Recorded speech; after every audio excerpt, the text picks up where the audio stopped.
hefe ng aking kakilala. Sabi niya, huwag kang magluto ng kahit na ano na mayroong itim. Kasi yun, pag kumapit sa bituka, mahirap alisin yun ang cause ng cancer. Pero pag gumagamit ka ng Fiber Life, binawalis niya yun, inaalis at flush mo lahat. Okay? Yan po. Kaya at pag ininom natin ito bago tayo kakain, yun yung tinatawag natin na appetite control. Helps regulate appetite.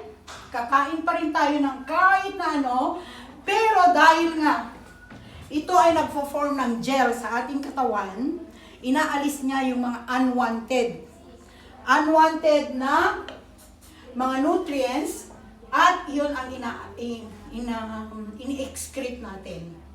Oo, inilalagay natin kay Mr. Roca. Ano si Mr. Roca, no?